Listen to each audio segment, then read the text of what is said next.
Hey kids, it's the Missenden Fly here. Strange thing happened to me yesterday. I was out enjoying myself and I had a text. And nothing unusual about that, you may say, but the text actually was from my motorcycle. In fact, it was from my new Panigale. I've never had a text before from a bike, so that was a bit odd. Anyway, it was good news that it did text me because it told me that the battery was getting low. So I thought I should do something about that. Now, I have one of these battery chargers that I use with my other bikes. It's made by Oxford. It's called an oxidizer. It's one of these clever ones that not only charges the battery, but it does some clever stuff to make sure that the battery's kept in good condition as well. So while I've got that, I thought I may as well get that connected up to the Panigale. What you can do is buy these additional leads, just go on the battery with the ring connectors, and then there's an adapter that you plug directly into the oxidizer, so that even when the bike is just in the garage, you don't have to mess about taking panels off. You can just plug it in and give her a charge if she hasn't been anywhere for a while. So that's what the video is all about today. I'm going to have a look at the manual, see how I fit this to the Panigale, and hopefully I won't get any more texts from the bike when I'm not expecting them. So the locations of batteries on bikes is always a little bit of a mystery. It turns out on the Panigale, had a look in the manual, and the battery on this bike actually lives down here underneath this fairing. It's tucked quite a way down there. So what I'm going to have to do is actually take the fairings off in order to get to the battery and attach the fly lead. So first job, undo these screws and get the fairings off.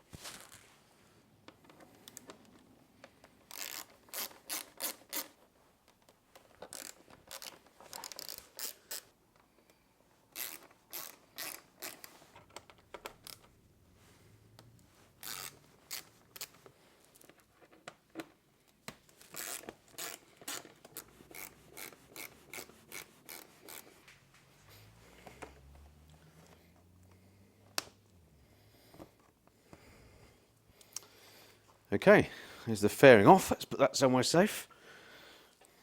Okay, so this is the battery sitting under this cover, which I hope just clips off.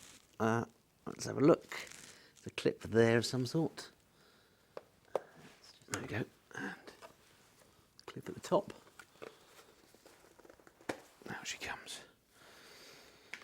Okay, right, now we can get the battery. It's still, the terminals are still covered underneath this clip. So let's get this clip off next. And that looks to be another Allen bolt.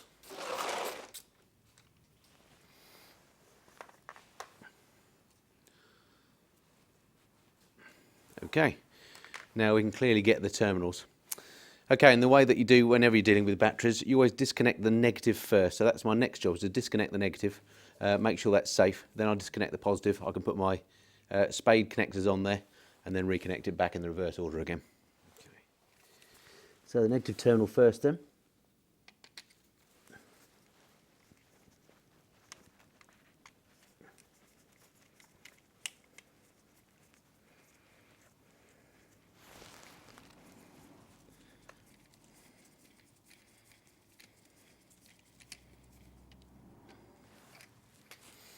Okay, just to minimise any danger of sparking and so on while I'm doing this, I want to just make sure that those two terminals there, those two existing parts, don't touch the terminal when I'm disconnecting the positive, because that might cause sparks. So there we go, that's definitely not going to touch that terminal while I now disconnect the positive. Okay, so that's not touching in any way. I'm always a bit anal about batteries because you can get yourself into a world of trouble when there are electronics involved. Okay, now this time I can just put my spade connector straight on there and reconnect this back up again, because we're reconnecting in the opposite order. Nearly done.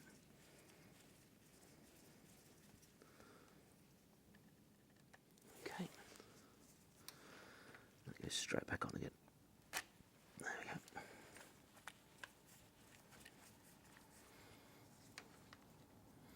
I'm going to feed it out this way, so we'll just hold it in that general direction as I do her up. Okay, that's nice and tight again.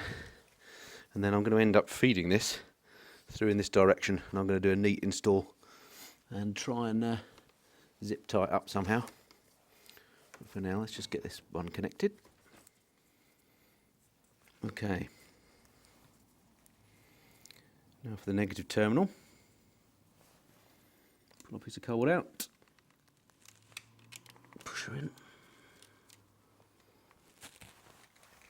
And then do her up.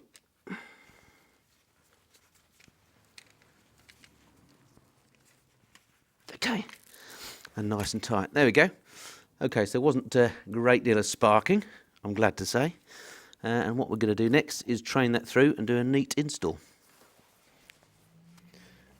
Okay, next part to go back is the cover for the battery. Clipped on there, and then that goes in there, like so.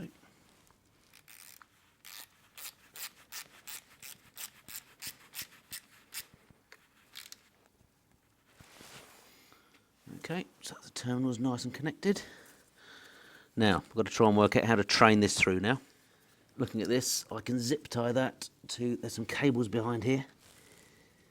Just put a little zip tie on there and have her emerging at the back there with a weatherproof cap on. Okay, I've got some of these really small cable ties, and I think I should be able to get at least 2 on there to do a neat job. I don't know if you can see this, but one around the back there. Actually, I wonder if this comes off. There we go.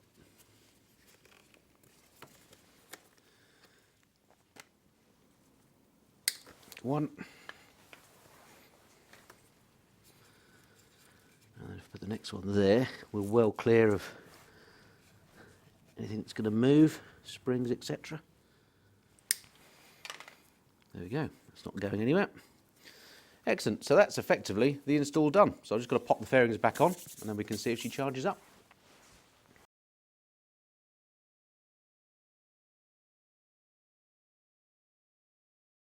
Okay, that's the fairing back on. Bit of a faff, but we're all there now. I'll give her a quick little wipe down, and it's charge up time. Okay, she's all back together as she should be. Just plug the charger in and we're good to go. So here we are, got a green light, so we've got power to it. Here's the socket, which we've just installed. And now, every time I want to charge the battery, all I've got to do is plug this in, none of that faffing about getting the fairings off. So altogether a better situation. In we go, and that tells us she's sucking the power in.